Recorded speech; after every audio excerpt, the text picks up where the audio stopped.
Alright, I'm here to change the remote keyless entry receiver on a 2006 Camry LE. You can see the Camry LE right there. These are the tools that you'll be needing. You have a small, real small socket here. It's a 10 millimeter with an extension, a real small flathead screwdriver, and then a replacement part that I found on eBay. I think it was $35. The part number, you can't see it very well. It's actually written on this piece on the side. It's real light. You can kind of make it out.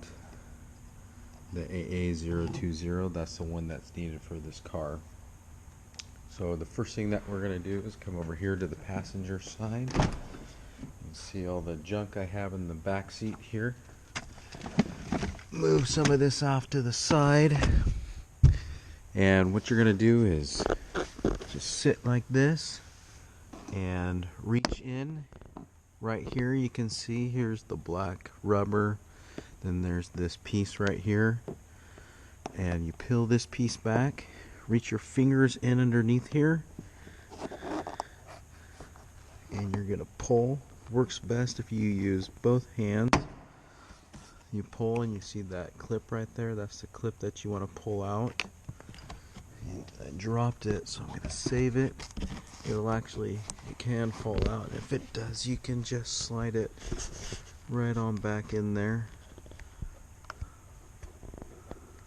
so that it'll make it easier to put away. I like to go as I go along. I popped out the other one already earlier. You can see it's right there. And then there's actually one more further down. But before we get to that, we need to open up this little hatch here. That's what you can use the screwdriver for. So let me grab my pieces that I need here. So we'll stick that in right there. Pops right open. You can see there's a bolt in there. That'll come out with your wrench or your ratchet. So just take that right off.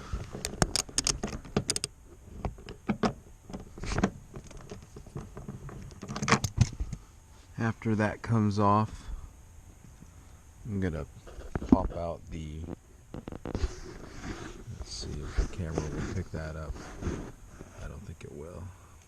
I'm gonna pop out the extension and use it like this. And so we'll use the extension again to get the receiver out after we get this out. You'll see.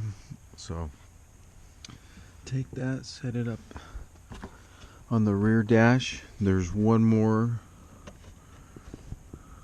of these buttons that needs to be popped out. You can see it way in the back right here. This one needs to be popped out. So after you take this screw out, you just keep working it and pulling it. Sometimes this one will stay in the slot that it goes in back there. It's one of the harder ones to get out. After you get that out, you can peel this back pretty far. I've seen on some videos where people will pull the seat down and they'll use the seat to keep it back. I don't recommend that.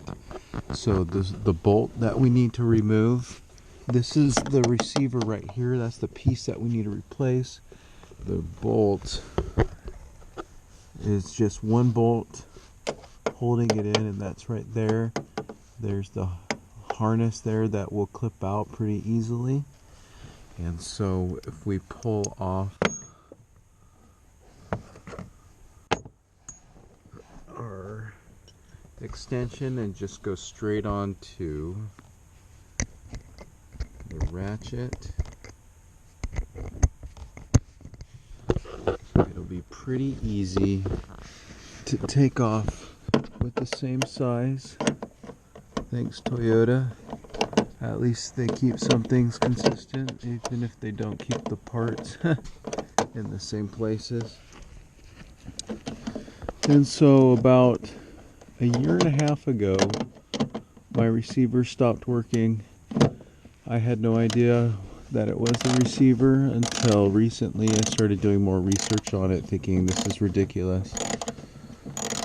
Toyota wanted to charge a bunch of money to even see what was wrong, why my key fob wasn't working. I replaced the battery like everybody recommended, and I finally found out that there was this piece called a receiver that could be replaced.